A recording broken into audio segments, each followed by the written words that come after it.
అభివృద్ధి ఎట్లా కుంటుపడుతుంది, సాధారణమైన ప్రజలకు కూడా అర్థమయ్యే పద్ధతుల్లో అర్థమయ్యే భాషలో చెప్పాను. ఇందులో ఎవరి పేరు ఏం తీసుకోలేదు, ఎవరినేం మాటలనం లేదు. కానీ పాపం కొంతమందికి దుఃఖం ఆగుతలేదు. అయ్యో నా పేరు చెప్పకపోయే అని చెప్పి దానికి తోడు పాపం ఈ మధ్యన కొంతమంది రాజకీయ విమర్శకులు కావచ్చు, సోషల్ మీడియా విమర్శకులు కావచ్చు, వాళ్ళకి ఏదో కొంచెం సూటిపోటి మాటలు అంటున్నట్టున్నారు. అయ్యో సారు నువ్వు కానీ పేరు తీసుకోవద్దా, పాపం ఒకటే మాటతో అనువదిలిస్తేవేంది మూటలతోని, ఇంత అన్యాయమా, నువ్వు అంత కష్టపడుతుంటే వాళ్ళ పేరు చెప్పొద్దా నువ్వు అని చెప్పి అంటున్నట్టున్నారు. పాపం అక్కడక్కడ వింటున్నట్టున్నారు. ఇంట్లో కూడా అన్నరే, అయ్యో ఏంది నీ పేరే తీసుకోలేదు, నువ్వు పొద్దున్న లేస్తే కేసీఆర్ పేరే తలుస్తున్నావు, 16 నెలలు 17 నెలలుగా ముఖ్యమంత్రి కాకముందు తలిసినావు, ముఖ్యమంత్రి అయిపోయాక కూడా కేసీఆర్ పేరు తలవని రోజు లేదు. నువ్వు సరే ఎట్ట తెలుసుకున్నావో, లాగు వీక్తానన్నావో, అంగి వీక్తానన్నావో, కనుగుళ్ళు వీక్తానన్నావో, పేగులు వీక్తానన్నావో, ఏదో పద్ధతులు అయితే తలుసుకుంటున్నావు రోజు. నిన్ను పేరు ఒక్కసారన్నా తలుసుకోకపోయాని బాధపడుతుంటున్నావు. నేను నీ పార్టీ ఎమ్మెల్యేలు, నీ పార్టీ మంత్రులు లేరు, నీ పేరు గుర్తుపెట్టుకోవట్లేరు, పిలుస్తలేరు. ఆ అక్కసు ఇవాళ కనబడుతుంది. ఇవాళ మీ మాటలలో ఇక అక్కసు కనబడుతుంది. ఏం చెప్పిండు కేసీఆర్? తెలంగాణ పాలిట విలన్ కాంగ్రెస్. అది చారిత్రక సత్యం. మంచిగున్న తెలంగాణను తీసుకుపోయి నిపుణులు దోషినట్టు సమైక్యాంధ్రలో పడేసింది కాంగ్రెస్. మాకు ఇచ్చిన హామీలు నెరవేర్తలేవు, మాకు అన్యాయం జరుగుతుంది, సాక్షాత్తు నెహ్రూ ముందట రాసిచ్చినవి అమలు చేస్తలేరు, ఇవి అమలు కాకపోతే మా రాష్ట్రం మాకు ఇస్తానన్నారు, మళ్ళీ మాది మాకు ఇవ్వండి అంటే 69లో వందలాది మందిని కాల్చి చంపి జైళ్ళలో పెట్టి వేలాది మందిని నాశనం చేసింది కాంగ్రెసే తెలంగాణను. అంతేకాదు, తెలంగాణ ఉద్యమం గురించి తెలంగాణ పదం మాట్లాడితే వేరు పేర్లు పెట్టి నక్సలైట్లని రకరకాల పేర్లు పెట్టి కాల్చి చంపింది కూడా కాంగ్రెస్. ఆ తర్వాత కేసీఆర్ నాయకత్వంలో వచ్చిన ఉద్యమాన్ని చూసి ఇక్కడ చంద్రబాబు నాయుడు చేతిలో నడ్డి విరిగిపోయిన కాంగ్రెస్ కేసీఆర్తో కలిసి తప్ప అధికారంలోకి రాదు అని చెప్పి గ్రహించిన సోనియా గాంధీ ఈ రాష్ట్ర పార్టీకి సంబంధం లేకుండానే నేరుగా కేసీఆర్కి చెప్పంపి పొత్తుకు పెట్టుకోవడం ద్వారానే అధికారంలోకి వచ్చి యూపీఏలో భాగస్వామ్యం కావాలని కోరి కామన్ మినిమం ప్రోగ్రాంలో పెట్టించి ఇస్తున్న రోజే ఇవ్వకుండా తెలంగాణ ప్రజల మద్దతుతోని టీఆర్ఎస్ పార్టీ మద్దతుతోని కేంద్రంలోకి వచ్చి అధికారంలోకి వచ్చి 5 ఏళ్ళు సజావుగా పరిపాలన నుండి మోసం చేసి మళ్ళీ వందలాది మంది తెలంగాణ బిడ్డల చావుకు కారణమైంది కూడా కాంగ్రెస్. అదే విషయాన్ని చెప్పింది కేసీఆర్. తెలంగాణ పాలిట విలన్ కాంగ్రెసే, ఇప్పుడు కాంగ్రెసే అనే మాట. ఈ గొట్టగాళ్ళు ఎవడు లేడాయాల, ఇవాళ ఇంత ఎగురు దొరుకుతున్నాడు ఎవడు కూడా కాంగ్రెస్లో లేడు. ఇంకా అంతకు మించిన ద్రోహులు సమైక్యాంధ్రుల చేతుల్లో ఉన్నారు వీళ్ళు కొంతమంది, ఇవాళ ఎగిరెగిరి పడుతున్న వాళ్ళు ఈ బుడతలంతా. ఇదే కాంగ్రెస్ను దుమ్మెత్తిపోషన్ ఉన్నాయి, మీరు మాట్లాడిన మాటలు ఉన్నాయి, రాతలు ఉన్నాయి, ఎక్కడికి పోలే. అబద్ధాలు ఆడడానికి మీకు సిగ్గు లేకపోవచ్చు, కానీ వాస్తవాలు ప్రజల కళ్ళ ముందే ఉన్నాయి. ప్రజల జ్ఞాపకం అంత తొందరగా జరిగిపోదు, తరతరాలుగా వస్తుంది. రాముడు ఎట్లు వస్తున్నాడో రావణాసురుడు కూడా వస్తూనే ఉన్నాడు చరిత్రలో అట్లాగే నిలబడి. హీరోగానే ఉంటాడు, విలన్గానే ఉంటాడు. మన పేరు ఉంది కదా అని అందరం గొప్ప అనుకోవద్దు. నీ పేరు విలన్గానే చెక్కబడుతుంది అని చెప్పి సోయి ఉండాలి.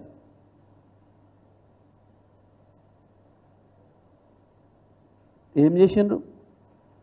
కాంగ్రెస్ పాలన వచ్చి ఏం జరిగింది? మళ్ళీ సమైక్యాంధ్ర పాలనలో ఏముండెనో మళ్ళీ అవే పరిస్థితులు తీసుకొచ్చారు కేవలం 16 నెలల పరిపాలనలో. ఏముండే కాంగ్రెస్ పరిపాలనలో? కాలమైన సంవత్సరం కూడా కరువే ఉండేది. బ్రహ్మాండంగా వర్షాలు పడి వాగులు వంకలు దునికిన సంవత్సరం కూడా 6 నెలలు తిరగక ముందే మళ్ళీ నీళ్ళని ఆంధ్రార్పణం, తెలంగాణ బతుకు కరువు. మంచినీళ్ళకు బిందెలు పట్టుకొని రోడ్ల మీద తిరగాలి. సాగునీళ్ళ సంగతి సరి.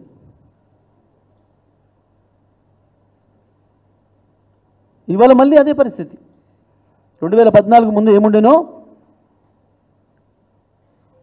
మళ్ళీ ఇవాళ 24 యాసంగి చూసినాం, 25 యాసంగి.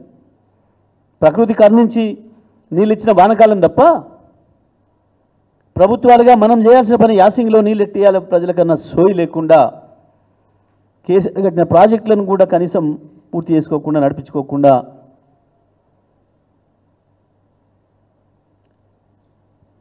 పాలన పైన సోయి లేక సంపాదన కమిషన్ల మీద సోయి తప్ప కరెంట్ ఇట్లా ఇవ్వాలి నీళ్ళు ఇట్లా ఇవ్వాలనే సోయి లేక ఉన్న వసతులను కూడా ప్రజలకు అందించలేక కేసీఆర్ ఇచ్చిన వాటిని కూడా అందించలేక లేదా ఆడ ఖర్చు పెడితే కమిషన్ రాదు కాబట్టి కమిషన్ల కక్కుర్తికి ఉన్న డబ్బంతా తీసుకుపోయి ప్రజలకు ఇవ్వాల్సిన పథకాలు ఇవ్వకుండా నాశనం చేస్తూ ఉన్నారు. కరెంటు పాతకతే, సాగునీళ్ళు పాతకతే, మంచినీళ్ళు పాతకతే. ప్రభుత్వ ఆసుపత్రులు ఇంకా అధ్వానమైనాయి. అప్పటికంటే ప్రభుత్వ ఆసుపత్రులు కార్పొరేట్ స్థాయి హాస్పిటల్ని దాటి అద్భుతంగా మెయింటైన్ చేసినాం.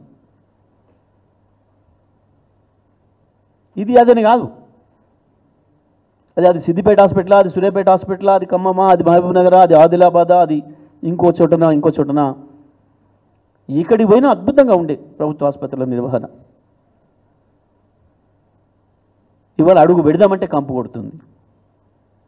నేననేది కాదు కదా, ప్రజలు కదా, అందులో పోయే ప్రజల సంఖ్యను బట్టి తెలుస్తుంది కదా. ప్రభుత్వ ఆసుపత్రుల్లో ప్రసవాలు ఇక్కడి నుంచి ఎక్కడికి వచ్చినాయి 28% నుంచి 78% తీసుకొస్తే మళ్ళీ వాళ్ళు 40% పడిపోయినాయి 7 నెలలు తిరగక ముందే. అంతమంది ప్రజలు ప్రైవేట్ దవాఖానలో పోయి మళ్ళీ అప్పుల పాలవుతున్నారు. ప్రభుత్వ స్కూళ్ళ నిర్వహణ 1000 స్కూళ్ళు ప్రారంభించి బ్రహ్మాండంగా నడిపిస్తే ఒక్క పిల్లవాడికి జ్వరం కూడా రాకుండా గురుకుల పాఠశాలలు ఒక్క ఏడాదిలో 90 మంది పిల్లల్ని చంపి దుర్మార్గంగా మిమ్మల్ని నమ్మి, మీ ప్రభుత్వాన్ని నమ్మి మా బిడ్డల ఆడ రక్షణ ఉంటుంది మంచిగుంటారు అని చెప్పి మేము కూలని ఆలో చేసుకొని బతుకుతున్నాం, మా పిల్లలైనా అక్కడ మంచిగుంటారు అని చెప్పి అక్కడ పెట్టేస్తే 90 మంది పిల్లల్ని చంపిన దుర్మార్గం మీది మీ ప్రభుత్వానికి. సిగ్గుండ అక్కర్లే మాట్లాడడానికి. ఏ అక్షరం అబద్ధం చెప్పిండు కేసీఆర్? ఏ అక్షరం తప్పు మాట్లాడిండు?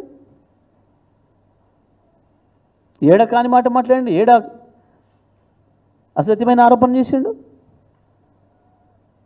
అక్కసు మీది. సభ సక్సెస్ అయిందని, ప్రజలు కేసీఆర్ వెంట వెళ్ళిపోతున్న సంగతి ప్రపంచానికి తెలిసిందని,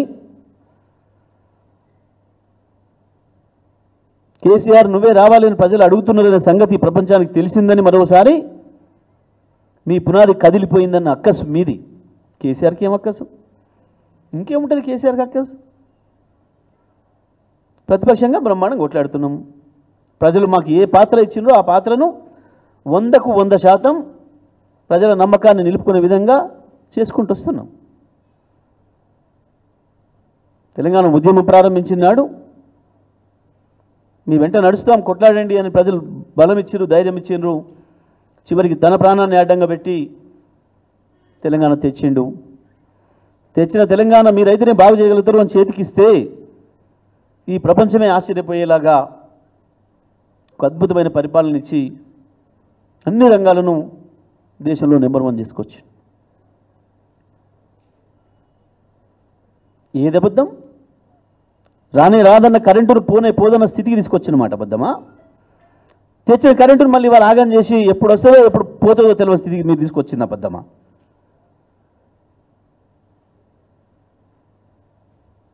40 లక్షల మెట్రిక్ టన్నుల ధాన్యాన్ని 3 కోట్ల మెట్రిక్ టన్నులకు తీసుకొచ్చి భారతదేశానికి ఇచ్చి పంజాబ్ను దాటింది నిజం కాదా?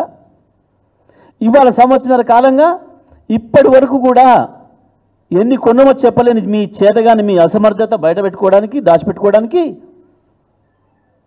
నానా తంటాలు పడుతున్నారు. ఓ లెసలెస కోతలు వస్తున్నాడు ఉత్తమ్ కుమార్ రెడ్డి. ఉత్తమ్ కుమార్ రెడ్డివి కావు, నువ్వు ఉత్తర కుమార్ రెడ్డివే అని చెప్పి మళ్ళీ ఒకసారి నిరూపించుకుంటున్నావు. నీ ఉత్తర కుమార ప్రగల్భాలు ఆపు. ఒక్కసారి లెక్క చెప్పు, నీకు దమ్ముంటే, నీకు చేతనైతే. నువ్వు వచ్చిన తర్వాత 24 యాసంగిలో ఎంత కొన్నావు, 25 వానకాలం ఎంత పంట కొన్నావు, ఇప్పుడు 25 యాసంగిలో ఎంత కొన్నావు ఇప్పటి వరకు?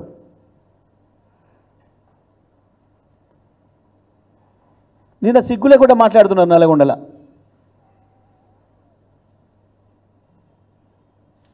ఇంకా కొనుగోలు కేంద్రాలు ప్రారంభిస్తాం, కొంచెమన్నా ఉండాలి సిగ్గు శరం మాట్లాడేటప్పుడు. మూసేసే పరిస్థితి వస్తుంటే ప్రారంభిస్తావు. మేరకు వచ్చినాం, ఎన్ని కొన్నవో ఇప్పటికి ఒక్కరోజు చెప్పినమా? నీకు దమ్ముందా? ఓ పనికిమాలిన లెక్క, మేము ఆనాడు వండించిన లెక్క ఇవాళ చెప్పుకుంటా 1,53,00,000 వచ్చింది, 127 లక్షలు వచ్చింది. యాడికెళ్ళి ఇచ్చినావు లెక్క చెప్పు బిడ్డ. ఇప్పటి వరకు ఒక్క రివ్యూ, ఒక్క ముఖ్యమంత్రి కానీ ఒక మంత్రి కానీ వ్యవసాయ రంగం మీద సోయిందా ఎప్పుడైనా? రాష్ట్రంలో కానీ జిల్లాలలో కానీ ఒక్క రివ్యూ చూపిస్తారా?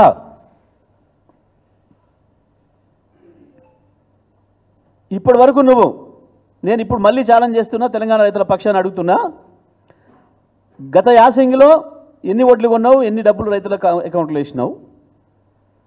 మొన్న వానకాలం ఎన్ని ఓట్లు కొన్నావు, ఎన్ని అకౌంట్లో వేసినావు రైతులకి? ఇప్పుడు యాసంగి ఈ రోజు వరకు ఎంత కొన్నావు? నీకు దమ్ముంటే సాయంత్రం ఏదో పెడుతున్నావు కదా, ఏదో ప్రదర్శించుకుంటా అని చెప్పి ఏదో పనికిమాలిన ఇండియా నివేదిక తీసుకొచ్చుకొని నువ్వు బీజేపీ కలిసి, ఆ సందర్భంగా చెప్పు నీకు దమ్ముంటే. నేను ఛాలెంజ్ చేస్తా ఉన్నా.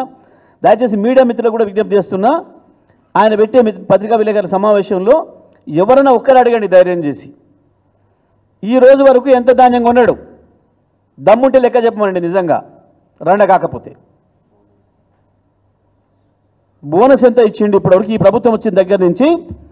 రైతాంగానికి ఎన్ని ఒడ్లు ఈ ప్రభుత్వం కొన్నది, ఎంత బోనస్ ఇచ్చింది లెక్క చెప్పాలి సాయంత్రం వరకు. మీరు మునగాండ్లు అయితే మొత్తం రైతుల దగ్గర ధాన్యం ఎంత సేకరించిండ్రు, దానికి ఎన్ని డబ్బులు వేసిండ్రు, ఇప్పటివరకు బోనస్ మొత్తం ఎంత ఇచ్చిండ్రు, ఎన్ని ఒడ్లు కొని చెప్పాలి. నేను చెప్పకపోతే మీరు రండలే అనంట. సాయంత్రం ప్రకటన చేయకపోతే మీరు రండలే, చెప్పి తీరాలి. గవి మాట్లాడు, కేసీఆర్ మీద ఏడుపు కాదు. ఏడాది అర్థం అవుతుంది, ఒక్క ఫలితం ఇవ్వలేకపోయినావు. నీ చేతగాంతనాన్ని మీ రండతనాన్ని బయట పెట్టుకోవడానికి ఇంకా కేసీఆర్ మీద ఏడుస్తున్నారు. దేనికి ఏడుస్తున్నారు? దేనికి అక్కసు కేసీఆర్కు? ఒక మాట కూడా అనలే కదా మిమ్మల్ని. అక్కసు ఉంటే తెల్లారు అనేటోడు. ఏడాది అర్థం టైం ఇచ్చిండ్రా సుంటలారా మీకు అని చెప్పిండు. ఏమన్నాడు? ఆ పదం కూడా అనలే, గౌరవంగానే అన్నాడు. నేనంటున్నా ఇప్పుడు ఆ పదం. కానీ ఎవడైనా కాస్త విజ్ఞతనుడు 6 నెలల సమయం ఇస్తాడు నిజమే, కానీ మీరు శుంటలు కాబట్టి ఏడాది ఇచ్చిండు కేసీఆర్. ఆయన స్థాయి అటువంటిది కాబట్టి ఏడాది అర్థం ఇచ్చిండు టైం మీకు. ఈయన ఏందో చాలా విచిత్రమైన ఏడుపు ఏడుస్తున్నాడు. ఏడాది అర్థం పట్టింది నాకు సర్దుకోవడానికి, లంక బిందులని తోముకోవడానికి. లంక బిందులు అనుకొని వచ్చిన దొరకలేదు కానీ వెతుక్కున్నా, ఏ పంచలు ఏందో చేస్తా. ఏడిది చేసేది నువ్వు అయ్యిపోయింది, తేలిపోయింది నీ చక్కదనం. పువ్వు పుట్టగానే పరిమళిస్తుంది. ప్రజలు వేరే భాషలో మాట్లాడుతున్నారు, నీకు సరిపోయే భాష ఉంది నాకాడ, కానీ బాగుండదు. మా సార్ అప్పుడప్పుడు వద్దంటుంటాడు, భాష మారినకు ఇట్లనే ఉంటుంది, మన భాష తిరిగినని చెప్పి. ఏడాది అర్థమైనా కూడా ఫలితం కనబడకపోతే ఏమంటారు ప్రజలు?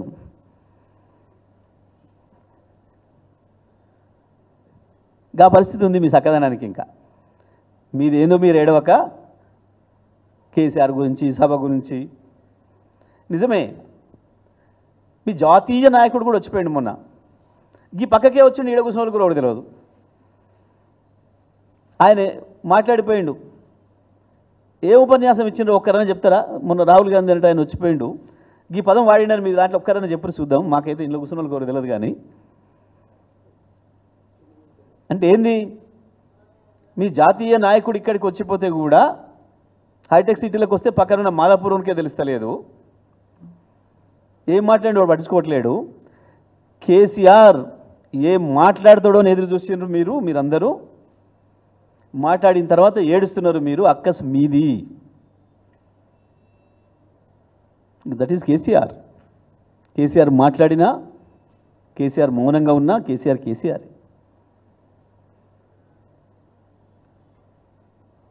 పిల్లల్ని పంపినా అంటున్నాడు ఆయన. అవును, ఏ ఆటలైనా అవతల టీం బలహీనంగా ఉందంటే జూనియర్లనే పంపుతారు. క్రికెట్ ఆడుతారు, చూస్తున్నాం కదా మనం. ఇప్పుడు కూడా ఐపీఎల్ చూస్తారు కదా రోజు. అవతల టీం జర పనికిమాల టీం ఉంది అన్నప్పుడు మన దాంట్లో ఉన్న కూడా గట్టిని పక్కన పెట్టి మామూలుని పంపుతారు, కొత్తని ప్రయోగం చేయడానికి పంపుతారు.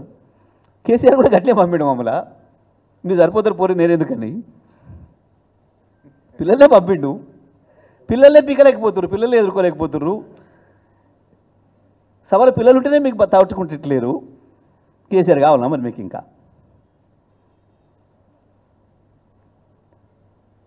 వస్తాడు, ఏ సమయానికి ఎట్లా రావాలనో అట్లే వస్తాడు కేసీఆర్.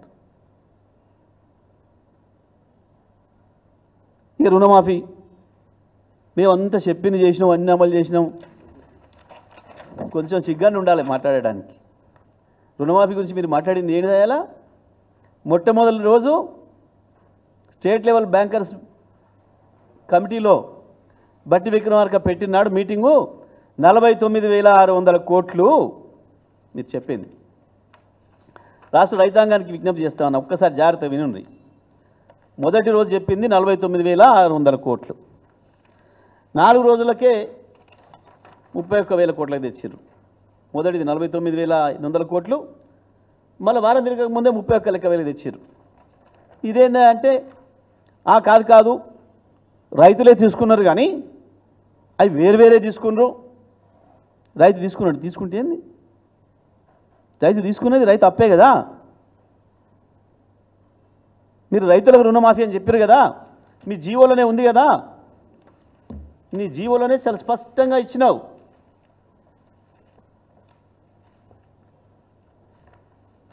₹2,00,000 వరకు ప్రతి రైతుకు.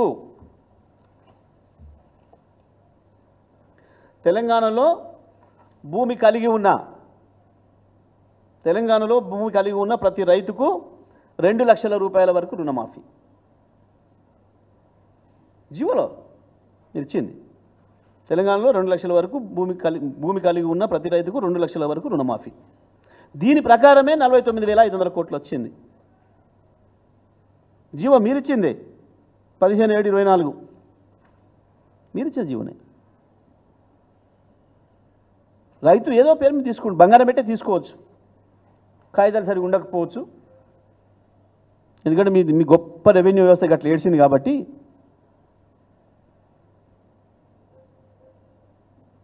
బంగారం పెట్టచ్చు, ఇంకోటి పెట్టచ్చు, మార్టగేజ్ కూడా చేయొచ్చు.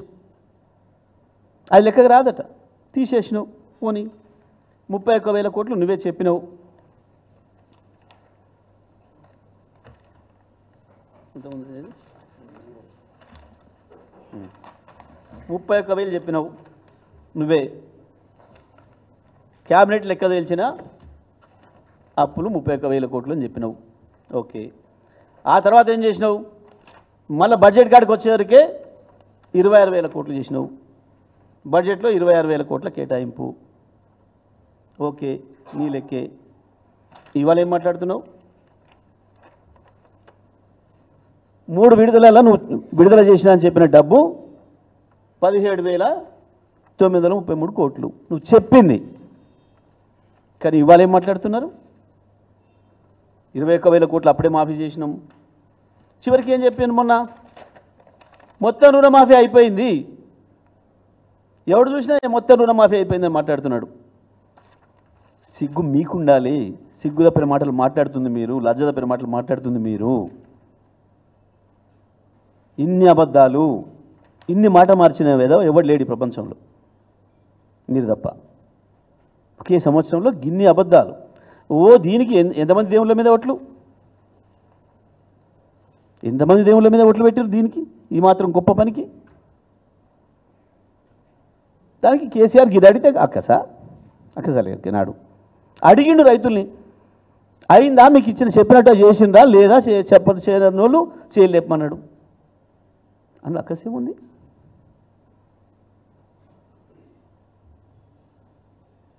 అర్థమైపోయి గిన్నె.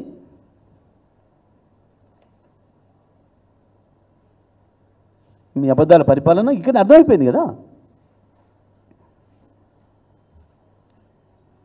ఎక్కడ పడితే వాడు, ఎవడు పడితే వాడు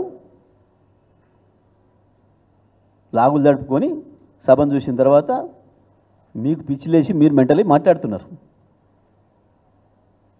కేసీఆర్ మంచి నింపాదిగా నిబ్బరంగా ప్రజలకు ఏం చెప్పాలనో, ఆ సందర్భం ఎటువంటిదో దానికి తగ్గట్టుగా హుందాగా చెప్పండి. మా బాధ్యత ప్రజల తరఫున అడగటం, ప్రజల తరఫున కొట్లాడటం మా బాధ్యత. ప్రతిపక్షంగా 100% మా బాధ్యత నిర్వహించాలి, నిర్వర్తించాలి. చెప్పింది ఒకటి అమలు చేయకపోగా కొత్త సమస్యలు తెచ్చి ఈ పేరు చెప్పి ఆ పేరు చెప్పి ఉన్న ఇండుగుల కొట్టి ప్రజల భూములు లాక్కొని చివరికి యూనివర్సిటీల భూములు కూడా అమ్ముకుదొబ్బుతాం.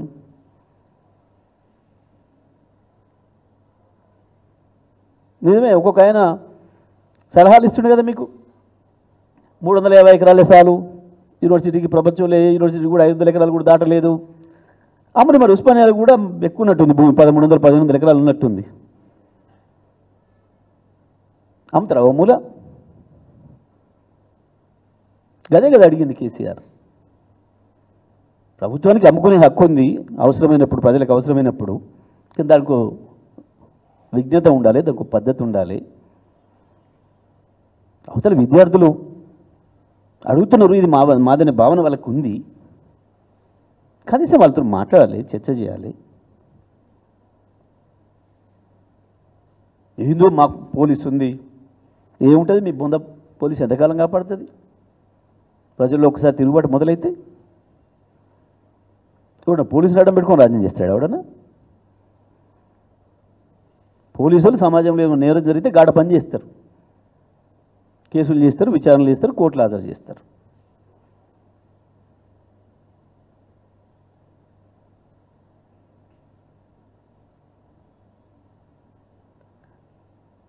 మేము ఎందుకు పేసినాం, ఊడవికినాం, మానండి. ఇప్పుడు కూడా మానండి. ఇప్పటికైనా కేసీఆర్ మీద ఏడుపు మాని, కేసీఆర్ మీద మాట్లాడడం మాని, బుద్ధి తెచ్చుకొని ఏదైనా కొద్దిగా పనికొచ్చే పని ఉంటే చేయండి. లేకపోతే తప్పైంది, మాకు తెలియక మాట ఇచ్చినాం అని తెలంగాణ ప్రజలకు కాలు పట్టుకోండి, చెంపలేసుకొని. తెలియకనే ఇచ్చినాం హామీలు, లంక మీదలు ఉన్నాయనుకున్నాం, తెలియక. ఆ మాట మాట్లాడడానికే సిగ్గుండాలి కొంచెమన్నా. వేరే దేశాలు అనేది ఉరిదీస్తారు ఇటువంటి మాటలు మాట్లాడితే. రాష్ట్ర ప్రభుత్వం యొక్క బడ్జెట్ ఎంతో తెలియకుండా ఏ పార్టీ కూడా హామీలు ఇవ్వకూడదు. రాష్ట్ర ప్రభుత్వం యొక్క ఆదాయ వ్యయాలు తెలియకుండా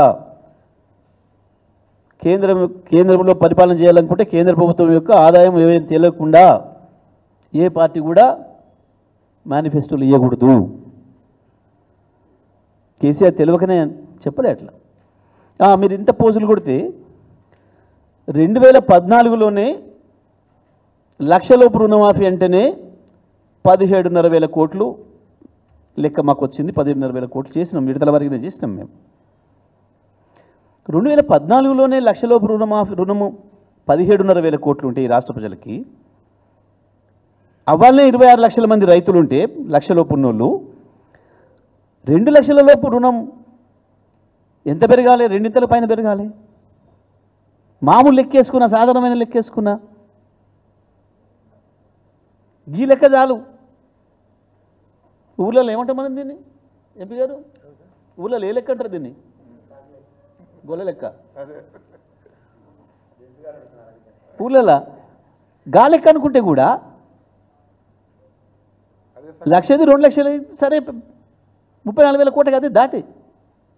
పైగా ఈయన ఉరుకురి తెచ్చుకోపోయి అర్జెంట్ తెచ్చుకోండి, మళ్ళీ నేను ఎల్లుండి వస్తున్నా అంటే ఇంకెక్కువ మంది పోయింది ఆశపడి. దాంతోనే 49,000 కోట్లు అయింది. 49,000 కోట్లు దాంతోనే అయింది. కేసీఆర్ వచ్చిన తర్వాత ఈ 10 ఏళ్లలో వ్యవసాయం మీద తీసుకున్న అనేక చర్యలతోని ప్రాజెక్టులు పూర్తి చేసి నీళ్ళు ఇస్తే, మహబూబ్నగర్, నల్గొండ జిల్లాలను కూడా సస్యశ్యామలం చేస్తే, మొత్తం కరీంనగర్లో కాళేశ్వరం నుంచి మొదలుపెట్టి మా సూర్యాపేట చివరి దాకా నీళ్ళు ఇస్తే బ్రహ్మాండంగా సాగు పెరిగింది. రైతాంగం ఇంకా ఎక్కువ మంది కూడా లోన్లు తెచ్చుకున్నారు. 49,500 అనేది కరెక్ట్ లెక్క.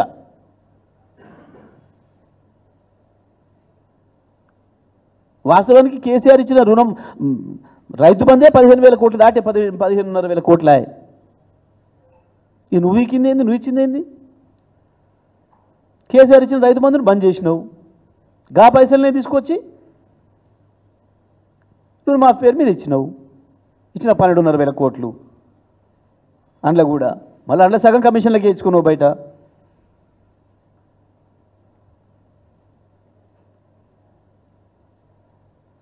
ఎందుకు కాళేశ్వరం ప్రారంభం చేస్తలేరు?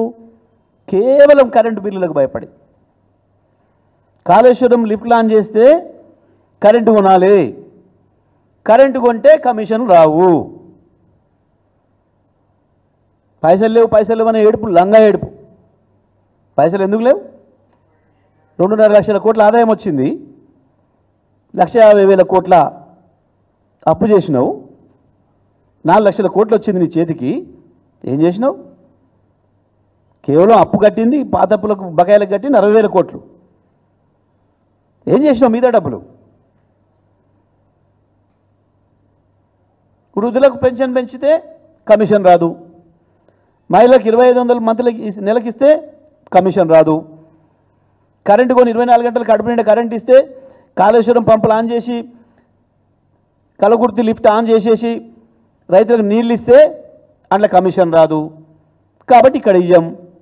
ఉద్యోగస్తుల జీతాలు ఇస్తే డిఎల్ ఇస్తే కమిషన్ రావు, కాబట్టి అక్కడ ఇయ్యం. అక్కడ ప్రజలకు మా అక్కడ పైసలు లేవు అని దొంగేడి పేడిస్తాం. కానీ కమిషన్లు ఇచ్చేటోళ్ళకి మాత్రం బ్రహ్మాండంగా పైసలు ఇస్తాం కాంట్రాక్టర్లకి. ఇగో ఇది ఈ ప్రభుత్వం చేస్తున్న నిర్వాహకం. ఇది అడిగినందుకు మీకు అక్కసు వస్తుంది. ఇది తప్ప ఇంట్లో వేరే ఏం లేదు. అవును నిజమే, మాట్లాడితే 1,00,000 కోట్లు తిన్నారు, 10 ఏళ్ళలో తిన్నారు. ఆఫ్టర్ ఆల్ మేము ఏలింది ఒక చిన్న ప్రాంతం భారతదేశంలో, ఒక 10 ఏళ్ళు. మరి ఈ దేశాన్ని 50 ఏళ్ళు వెళ్తే మీరు ఎన్ని లక్షల కోట్లు తిన్నట్టురా? ఎన్ని లక్షల కోట్లు తింటున్నట్టు? 8 లక్షల కోట్లు తిన్నట్టు మీరు ఈ దేశాన్ని 50 ఏళ్ళు పరిపాలించారు. ఈ దేశంలో ఉన్న అన్ని రాష్ట్రాలను మీరే పరిపాలించారు చాలా సంవత్సరాలు. ఒకడొకడు మరి మీరు ఎన్ని లక్షల కోట్లు తిన్నారు? దాందేనా మరి మొన్న ఈడీ నోటీసులు ఇచ్చింది మీ సోనియమ్మకి, మీ రాహుల్కి? మేము అనకనా? మాకు రాకనా లెక్కలు? మీలాగా సోయి లేకుండా మాట్లాడం మేము. పరిపాలన చేతికి ఇస్తే చేతగాక ఎవడో ఇంట చేతగానే పోయి బయట ఇంటి పోయి ఇంటి మీద రాళ్ళేసుకున్నట్టు